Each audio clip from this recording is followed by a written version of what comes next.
Welcome to the SIWIKE podcast, the only podcast that shares the stuff you didn't know you needed to know about jobs, careers, and life. The SIWIKE podcast, the stuff I wish I knew earlier. Hi, everyone, and welcome to the SIWIKE Stuff I Wish I Knew Earlier podcast. We're here with one of our guest hosts, Alif Huq, who comes to us in the background in marketing and then also from HR, recruiting, and psychology. So, Alif, if you can expand a little bit more about what you're doing now, and then we'll get and go back into time into what was Alif like as a kid. So, Alif, what are you up to now? Yeah, for sure. Thanks for having me on, Luki. I really appreciate that. So what am I doing now? That's a great question. Right now, I work full-time in a startup here in Toronto. So I work as a digital marketing specialist. So that's my full-time gig. On the side, I do freelance content marketing. Basically, I do whatever I do in my job, but I freelance it out to make side income, which is kind of cool, which is why I love digital marketing.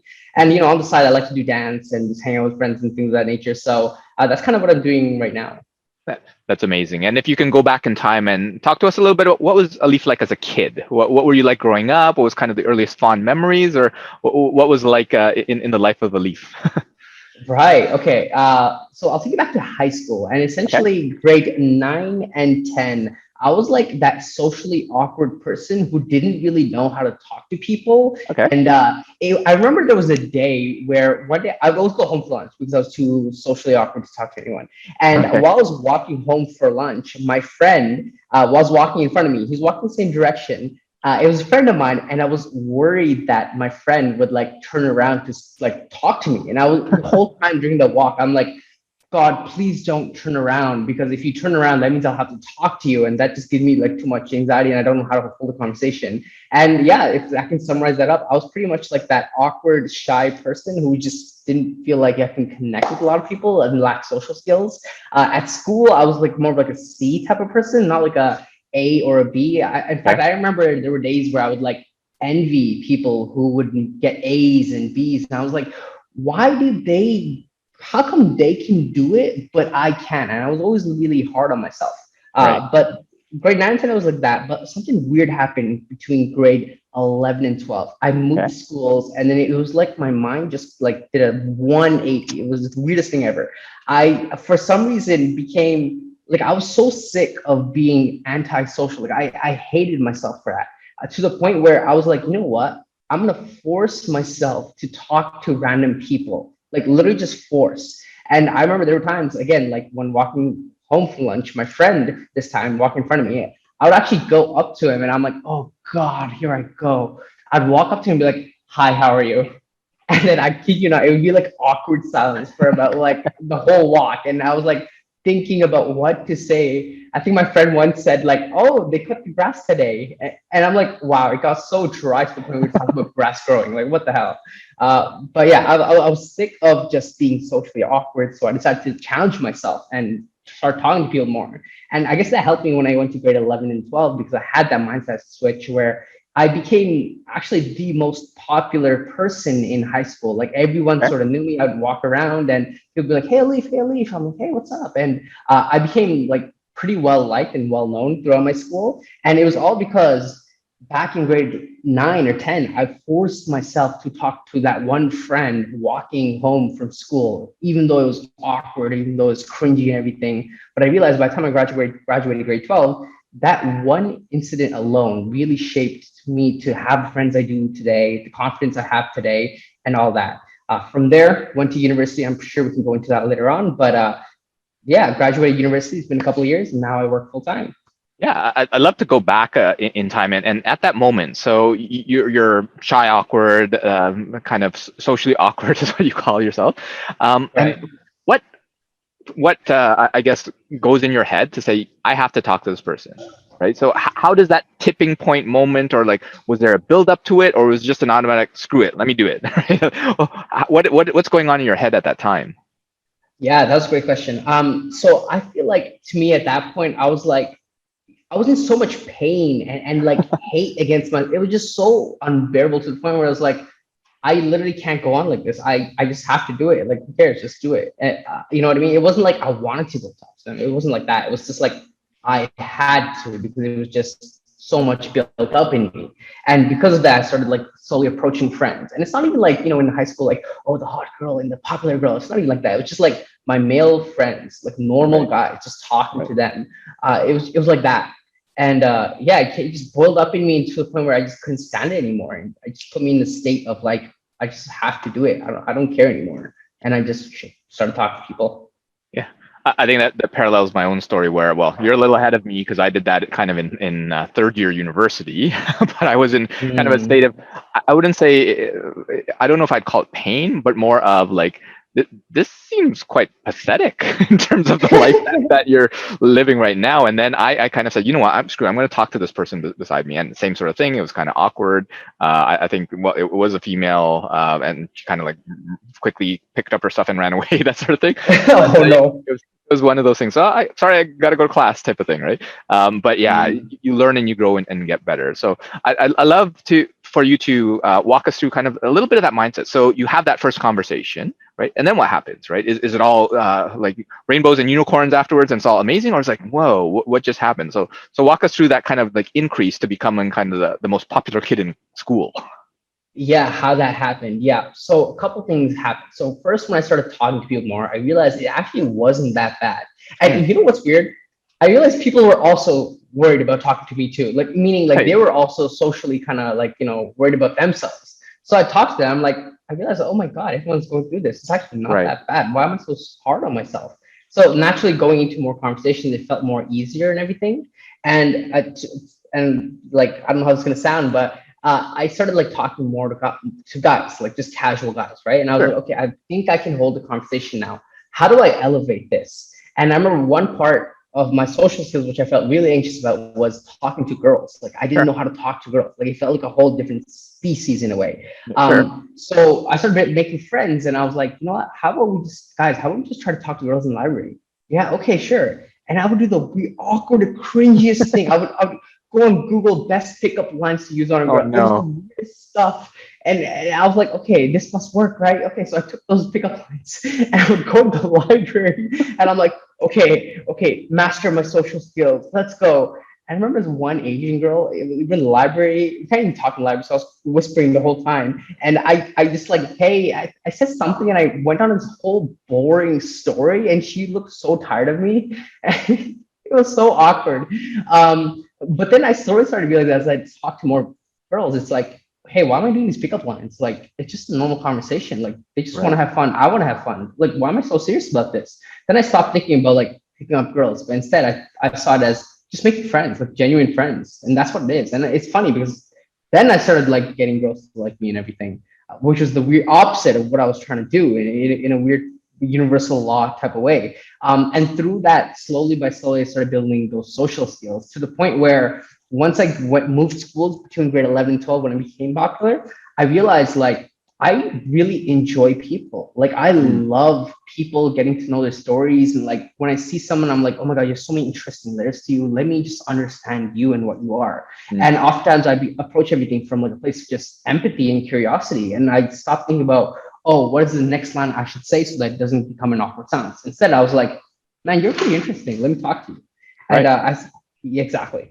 And I adapted this mindset. And because of this mindset, I became more naturally confident with my social skills. That's amazing. So it sounded like you were interested in people or found that understanding or that interest in people. And that probably is what led you to psychology. Is that fair to say? Or how did you end up in psychology? Yeah, that's a great question. So basically, I was graduated from high school, and I need to get into a well-paying job because South Asian parents, doctor, lawyer, engineer, you have to be one of those, right? Yeah. And I'm like, okay, I don't have the marks because I actually felt like I was pretty dumb compared to my friends who were in IB and going to like U of T and everything. And I was like, okay, well, what's something close enough to a doctor so my parents feel like they can be somewhat proud of me? And I'm like, oh, okay, let's be a nurse. Okay, sure, let's be a nurse. So I blindly, I'm like, cool, I can make money, I'll be a nurse, whatever, right? Okay. And I'm just like kind of doing my research to become a nurse. And then I realized like, I think I went to a hospital and I saw needles and I saw like the environment and I saw like patients. And I'm like I cannot do like, I don't know about you, but I hate hospitals. Like I hate being around them. My knees feel weak. I feel like I'm gonna faint the second I go in the hospital. It's such a weird experience. Then I realized, okay, not nursing. I can't do nursing. So I just applied for random programs, got into psychology. I'm like, cool, let me just take psychology. And here's the weird part. So I got into psychology not because I wanted to, it's just because it sounded nice and I had to do something. Sure. And when I talked to my friends in psychology, first year especially, they were in the same place. They didn't know what they wanted to do, so they just took psychology. Right. And I realized, like, I'd ask them, like, what do you want to do? And they're like, I don't know. What do you want to do? I'm like, I don't know. That was like the main conversation from that point on. But yeah, that's kind of how I got into psychology. It was just kind of, it was not a choice. If I were to go back, I would do something completely different. But sure. Yeah. And from psychology, so you're kind of in the same boat as everyone else, where they're trying to like, oh, I just picked it because it seemed reasonable, good, and I got in, right? So what were those 3-4 years like in university? Did you spend some time kind of figuring out what you wanted to do, or is it just kind of like aimless wandering, or just lots of partying because now you're popular and stuff like that, or what was that experience like? Yeah. Okay, so first 4 years I was in my psychology degree, right? So I'm like, you know, first I'll just become a psychologist because I have to now, whatever, it's just great, right? But I was the kid in university who was super involved. Like I would be involved in everything. And again, a lot of the social skills from high school would carried over to university to the point where I would get involved in so many clubs. I would go out of my way to meet friends in the hallways, and I became like so popular. Like I don't want to be sound arrogant or anything, but I remember my friend, he would try to walk with me, and every true person we walk by, I know them, and they'd be like, "Hey, Alif, hey, Alif," and it took us like hours going from one building to the other because there's so many people. In fact, I had another friend who was also popular, and I was like popular at that time, and we were just grabbing food. It would have taken us 10 minutes to go to the cafeteria, come back to the room, and go back to work, right? It ended up taking us like 3 hours just to grab food and finally come back because we just kept bumping into people. It was the time of my life where I felt so like in state in gratitude. Like I go to school at 8 a.m. because I freaking loved it, and I'd stay until 12 a.m. because again, I freaking loved it. I loved going to salsa club, meeting people, dancing, doing different clubs. I was like in cloud 9 every day. It was just the most exciting time in my life. But essentially by 4th year, then I realized like, oh my God, I don't want to do psychology. I don't even like what I'm studying. I don't even remember half the things. So what do I do? And I was like, okay, I ran a student club called the UNICEF at York University. And I like the people management aspect of it. Again, people stuff, right? So I'm like, oh, I must go into HR because that must be cool. All right, cool. Let's go in HR. So I did a certificate. It was about $5,000 for another year, so 5th year, for an HR certificate. And I was like, cool, this is kind of cool. So then I do the certificate. I end up failing it because again, I wasn't good at studying. I just wanted to go hang out with people, do club stuff. That was go to parties. Like that was what I like.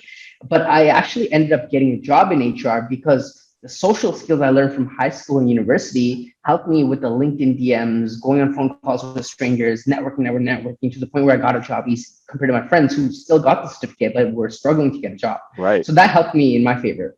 Then I got to HR, and a year later, I'm like, I still don't like this. I don't like what I do. I don't like reviewing resumes and doing phone interview screens and all that. What do I do now? And then from there, I started side hustle and career coaching. Love the marketing aspect. Then I realized, I need to go into marketing. So I end up like quitting my job with no plan in sight. And I'm like, I'm going to make this work somehow. And we can go into the nitty gritty later on, but eventually using a series of unconventional strategies, I got an internship at an agency, a marketing agency, taught me a lot about marketing. Then from there, worked in another agency. Then I worked in 2 companies as an in-house marketer, and I'm here today.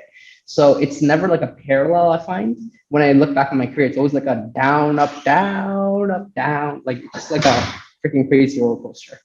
Yeah, it seems like one of those stock market ticker symbols where it goes up, down, up, down, up. But at least the trajectory is always up, right? It is over time. So you might have a big market crash or whatever, failing their certificate, but I got a job and all my certificate friends didn't, right? So that's a big up on that. So and it speaks to me on the importance of some of those social skills where unfortunately they don't really teach those at schools, but school is a great place to acquire those skills, right? So in school, clubs and extracurriculars, volunteering, part-time jobs, all that sort of stuff is great. Unfortunately, none of that's in the classroom, but maybe that's a good thing. Maybe that's a bad thing. But I'd love if you walk us through a little bit about kind of that transition. So you are in HR, and then you did it for a while. So you were there for a good couple of years. Where was that turning point that said, you know what? I'm not going to keep going, right? I gotta call it quits on this. And then how is that process to start your side hustle? Like, how does getting that first client or getting that first initiative or putting yourself out there, how does that happen? Yeah, that's great. So it's funny. I wrote an email newsletter to my list about this exact journey, and Okay. basically what I said in the newsletter is like, I remember there's a specific elevator in the building that I just like hated, and because like I wake up in the morning, I'm like, oh, I have to go to this job. I go to the GO train and everything. At least I listen to a podcast. At least I have to walk to the building, right? Sure. So there's some sort of pleasure there. But then once the elevator came, I go in the elevator and I knew I was going to the 20th floor to that office again. And there would always be a mirror looking at me. And I would just like look at the mirror and all I saw was like a zombie. I'm like, I wasn't happy. I don't want to go to this thing. Right. So I would like count down every floor all the way to the 20th floor. And when it would ding and then the doors would open up to my office, I'm like, oh, it starts again. Oh my God. And then I would walk to the office and I realized this happened so much to the point, very much like my social skills, it just balled up in me and I just couldn't handle it anymore. I needed a platform, a way to grow myself in the ways I wanted to grow. And naturally, I thought a side hustle would help me with that. So I started career coaching, and I started loving the landing page, funnel building, copywriting aspect of the whole business stuff. Right? In fact, I liked the marketing side more than the actual like coaching side. So that was where kind of my mindset was at. And once I realized that, I'm like, oh my God, what am I doing? I should be in HR. I should be in marketing. Sure. So during my HR job, I would actually read marketing blog posts and like videos and how to optimize for conversions and all these like things. And I would just geek out on it. I'm like, yeah, it's so cool. It's cool. I would take notes during my HR job. And like soon enough, like I just caught myself. I'm like, what am I doing? Like I'm not meant to be in HR. I gotta work in marketing. And it was a scary moment for me, but I was like, screw this. I'm just gonna quit. Like I'm just gonna quit and just figure things out. So I just handed my resignation letter. I still remember the day. I printed it off. I was like, my heart was beating. And I'm like, okay, now I have to call my manager. And they were in the States. And I called them and I'm like, hey, Kevin, I'm quitting. And he's like, are you sure? Why didn't you stay longer? Why don't you? And all these managers would call me like, why don't you stay? Why don't you stay? Why don't you stay? And I'm like, oh, now you want me, huh? No. Peace. I'm done. But yeah, and essentially I just had enough of it. I started noticing patterns in myself. Oh, I should actually go this way. And I just decided to take action. That's amazing. And I'm wondering, were there any kind of parental or familial influences during that stage, or was it just all you? Because you mentioned kind of the South Asian parents, right? And the fact that you even got a job, it's like, yes, he's there. And then like, why would you quit? Sounds like the conversation that you might hear. So is that what happened, or is there something else that went on there? I'm glad you brought that up. Okay, I remember one day I was at home. It was like 8 p.m. and all I could think was, oh, I have to work the next day. And I think I was telling my parents, I think I had a breakdown or something. I was like, I can't do it, Mom and Dad. I can't do it. I can't do it anymore. It was like a breakdown. And I remember they were like, it's okay, just stick to the job. You'll stick with it. It's comfortable. It's safe. You'll eventually make more money. It's okay. And I'm like, you don't get it. Like I hate my every second of living existence. And I don't know, maybe they're just like, I don't know if it's a South Asian thing, cultural thing, but they were just like, stay at a job. Like it's your first job, just stay. Like, what do you mean? And at that point I realized, man, I got to do this for myself. I can't like wait for my parents to give me approval or anything. I just literally have to do it myself. So like, I just quit. And then my dad was like, why do you quit? Why would you quit? And I'm like, and I realized like, they're not going to get it. Like, even if I explain, it's not going to help. So I just got to stay focused on my goals. And, obviously my parents were like, why you do this? Why do this? No. But eventually, now that I made it work, now they look at me and they're like, oh, I'm glad you quit. And I'm like, okay, now you say that, huh? But yeah, there was a lot of backlash. Yeah, if you don't mind walking us through kind of dealing with that backlash, because that's a lot of pressure that a lot of folks are doing. I know many folks out there is like, well, you have a good, stable job. Just stick with it for the next 30, 40 years, right? It's like, oh my God, really? And they're afraid really to make that big leap because it is comfortable, it's safer, quote in air quotes, that sort of thing. But oftentimes they do make the leap and after pulling in themselves. But that first couple of weeks, months, year, if not longer, is like, what am I doing? And then say, see, I told you so, you shouldn't have quit or whatever. You get all that from mom and dad and elsewhere. So how do you deal with that? Or is that you're so focused on what you're doing that you shut it all out? Or what was that experience like? Yeah, I think because I've been there a couple of times, not just when I quit this job, but I actually quit other jobs too. I've been there, Okay. and I moved after my apartment, so I've been there again. Like that spot, that space that you're talking about, I'm actually very familiar with it. And from my experience, I learned a couple of things. First, you can't meet it with more friction. Meaning, if they're heated and you're heated, then it's just not going to work, right? Sure. Another thing I learned is that they're only saying this because they care about you and they want you to be safe. That's the only Right. reason they're bringing this up. And I guess the way they, communicate it might be a little abrasive sometimes, but at the core of it, they just want to make sure you're safe. Right. Third, I also realized as long as you're focused on a vision, a goal, and they see you're moving in a direction, that's really at the core of it what they want. They're at least from my parents, I think they were worried that I might just become like lost, lazy, play video games all day, and just do Sure. nothing with myself, right? But Yeah. they saw how much effort I was taking to like apply for another job, network, go out to events, meet people, and everything. Like I wanted this so bad, so I just like worked for it. And I guess that had an effect where they would see me just doing things, making things happen. So eventually I realized like the attention was calming down from their end because they saw movement, they saw action, everything, right?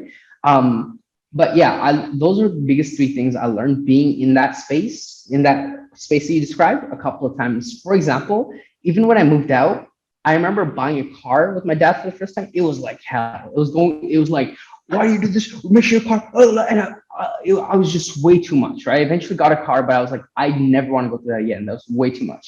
I Okay. realized he was just scared at the core of it. He seemed like he was yelling at me, but deep down, he was just nervous for his first son buying his own car, and that's Right. where it's coming from. But essentially, when I decided to move out, I didn't even tell them because I didn't want to Oh. go through that. I just signed the lease, got the apartment, and then I told them one day I moved out. They were really disappointed, but it's funny. A couple of months later, my dad calls me and he's like, "I'm glad you moved out. You're independent and you're learning a lot of things, and Right. it's actually a really smart idea."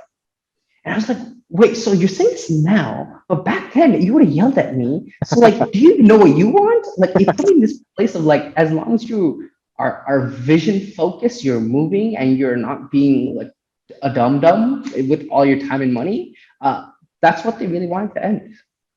For sure. I think that echoes a lot of the experiences that I have with some folks that I chat with, where at the end of the day, like you said, your parents want you to be safe. They want you to be happy, independent, that sort of thing, right? And sometimes the how, like for them, it's doctor, lawyer, accountant, engineer, right? That's how you do it. But for other people, well, no, that's not how you do it. And for some parents, it's living at home until you're married, that sort of thing. But for others, it's like, no, I need to be out in the world, independent, cooking and doing all the normal adulting things on my own. So I think that's great advice and experience to share. So as we start wrapping things up, Exactly. I'd love it if you could go back and share some of that SWIKE. I know you've already done that, the stuff I wish I knew earlier, but if you could pick up a couple of 1, 2, or 3 things that you would share with young Alif, right, in those kind of turbulent times, maybe in those critical milestones, or maybe something that you haven't mentioned yet. What are some of the key SWIKE that you'd want to share with yourself and some of the audience out there?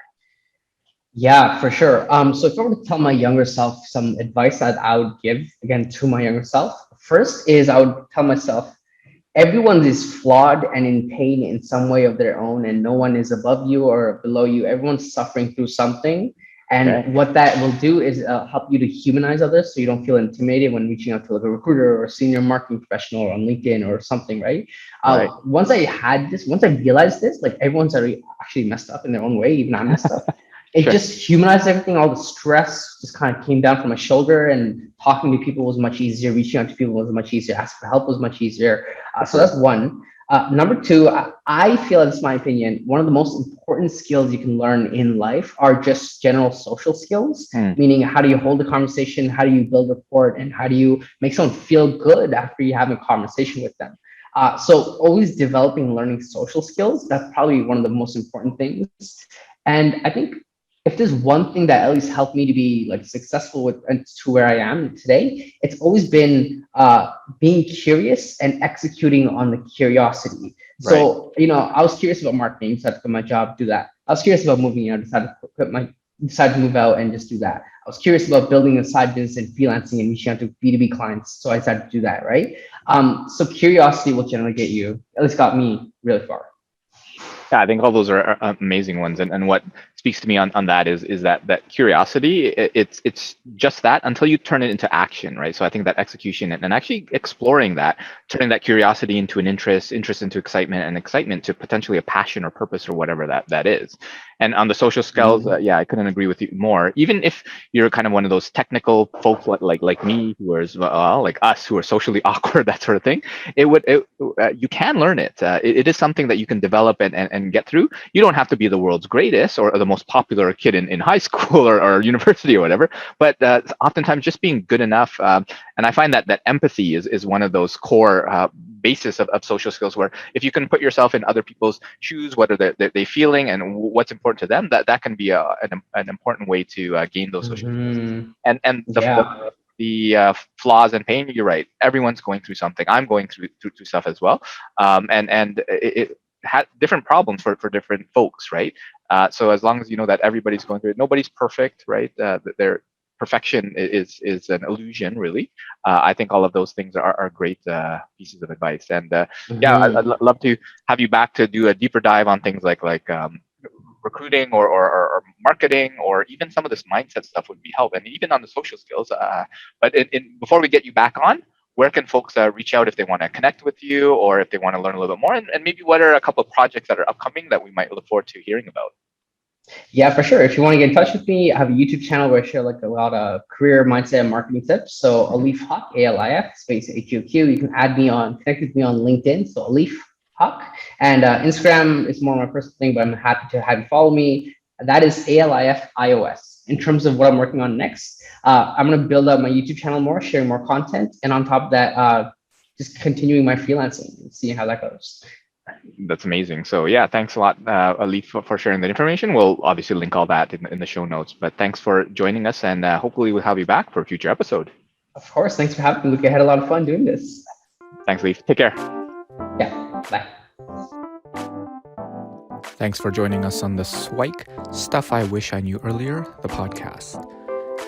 If you like the podcast, please subscribe on iTunes, Stitcher, or wherever you found this podcast. And if you can give us a review, that would be very appreciated. Feel free to contact me on LinkedIn at LukiDanu, LukiDanu, and the same on most social media platforms. And I look forward to hearing from you. Thanks. Bye.